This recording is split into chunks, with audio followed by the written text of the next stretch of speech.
हर हर महादेव। आपका स्वागत है मोक्ष मंथन मोक्ष मार्ग चैनल पर। सावन का हर दिन विशेष है, परंतु शनिवार का दिन भगवान शनि की कृपा और पीपल के पूजन से विशेष पुण्यदायी बन जाता है। आज हम जानेंगे सावन मास महात्म्य का 10वां अध्याय, जिसमें वर्णन है शनिवार व्रत की महिमा और उस पावन पीपल वृक्ष जिसकी पूजा करने मात्र से जन्मों जन्म के पाप नष्ट हो जाते हैं। तो चलिए श्रवण करें वह रहस्य जो शनिदेव और पीपल पूजन से जुड़ा है, जो जीवन में बाधाएं दूर करता है और सौभाग्य का मार्ग खोलता है।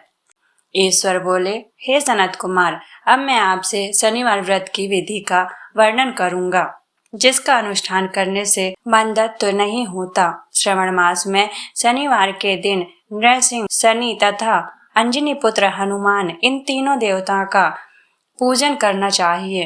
दीवार पर अथवा स्तंभ पर नृसिंह की सुंदर प्रतिमा बनाकर हल्दी युक्त चंदन से और नीले, लाल तथा पीले सुंदर पुष्पों से लक्ष्मी सहित जगतपति नृसिंह का भली भांति पूजन करके उन्हें खिचड़ी का नैवेद्य तथा कुंजर नामक शाक का भोग अर्पण करना चाहिए। उसी को स्वयं भी खाना चाहिए और ब्राह्मणों को भी खिलाना चाहिए। तिल का तेल तथा घृत स्नान भगवान नृसिंह को प्रिय है। शनिवार के दिन तिल सभी कार्यों के लिए प्रशस्त है। शनिवार के दिन तिल के तेल से ब्राह्मणों तथा सुहासिनियों स्त्रियों को उपटन लगाना चाहिए तथा कुटुंब सहित स्वयं भी संपूर्ण शरीर में तेल लगाकर स्नान करना चाहिए तथा उड़द का भोजन ग्रहण करना चाहिए। इससे भगवान नृसिंह प्रसन्न होते हैं। इस प्रकार श्रवण मास में चारों शनिवार में इस व्रत को करना चाहिए। जो ऐसा करता है उसके घर में स्थिर लक्ष्मी का वास रहता है और धन धान्य की समृद्धि होती है। पुत्रहीन व्यक्ति पुत्र वाला हो जाता है और इस लोक में सुख भोग कर अंत में वैकुंठ प्राप्त करता है। नृसिंह की कृपा से मनुष्य की चारों दिशाओं में व्याप्त रहने वाली उत्तम कीर्ति होती है। हे सौम्य, मैंने आपसे नृसिंह का यह उत्तम व्रत कहा। हे सनत कुमार, अब शनि की प्रसन्नता के लिए जो करना चाहिए उसे सुनिए।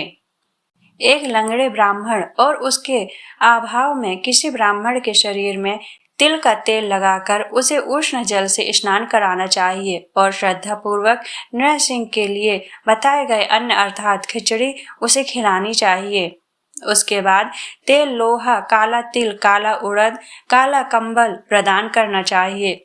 इसके बाद व्रती यह कहे कि मैंने यह सब शनि की प्रसन्नता के लिए किया है, शनिदेव मुझ पर प्रसन्न हो।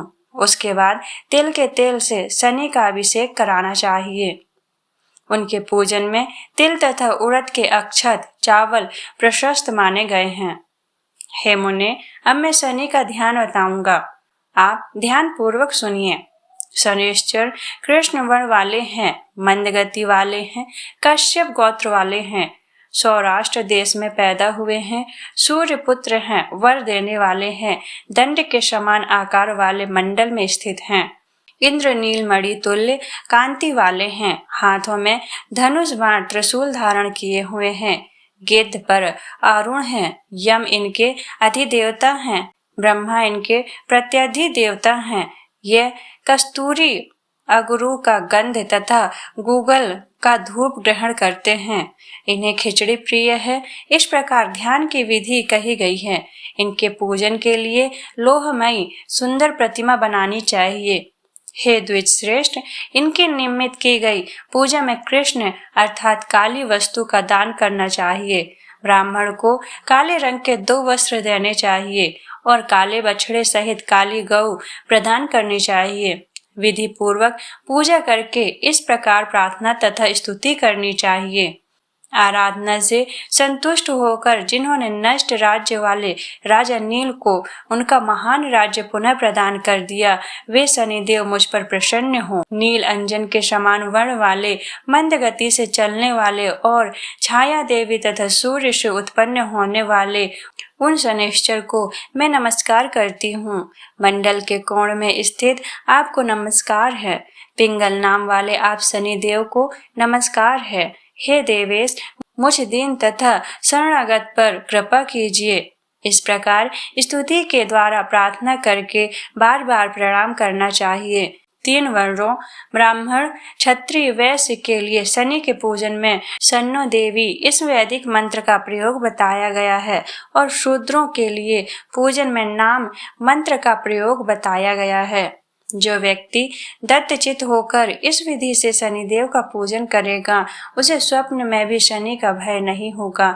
हे विप्र, जो मनुष्य श्रवण मास में प्रत्येक शनिवार के दिन भक्ति पूर्वक इस विधि से इस व्रत को करेंगे उन्हें शनिश्चर के द्वारा लेस मात्र भी कष्ट नहीं होगा।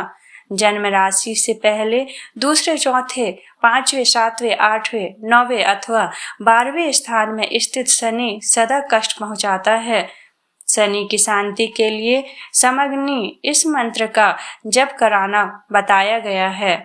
उसकी प्रसन्नता के लिए इंद्र नीलमणि का दान करना चाहिए। हे सनत कुमार, इसके बाद अब मैं हनुमान जी की प्रसन्नता के लिए विधि का वर्णन करूंगा।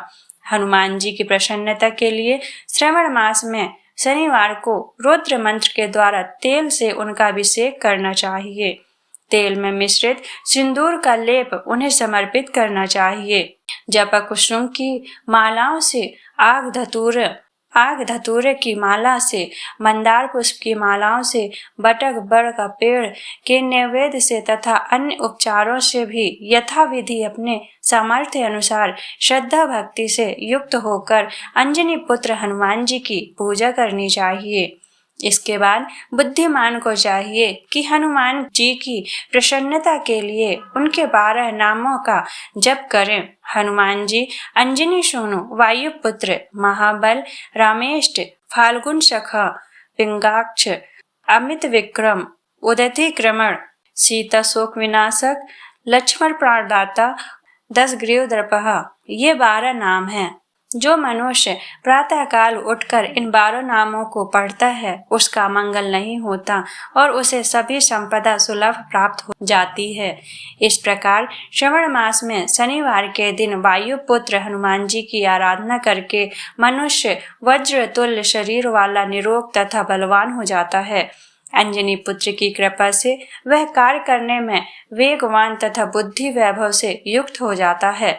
उसके बाद शत्रु नष्ट हो जाते हैं, मित्रों की वृद्धि होती है, वह वीरशाली तथा कीर्तिमान हो जाता है। यदि साधक हनुमान जी के मंदिर में हनुमत कवच का पाठ करे तो वह अरिमा आदि 8 सिद्धियों का स्वामित्व प्राप्त कर लेता है और यक्ष, राक्षस तथा बेताल उसे देखते ही कपित तथा भयभीत होकर वेग पूर्वक 10 दिशाओं में भाग जाते हैं। हे सत्तम, शनिवार के दिन पीपल के वृक्ष का आलिंगन तथा पूजन करना चाहिए। शनिवार को छोड़कर अन्य किसी दिन पीपल के वृक्ष का स्पर्श नहीं करना चाहिए। शनिवार के दिन उसका आलिंगन सभी संपदाओं को प्राप्त कराने वाला होता है। प्रत्येक मास में 7 वारों में पीपल का पूजन फलदायक है, किंतु श्रवण में यह पूजन अधिक फलप्रद है।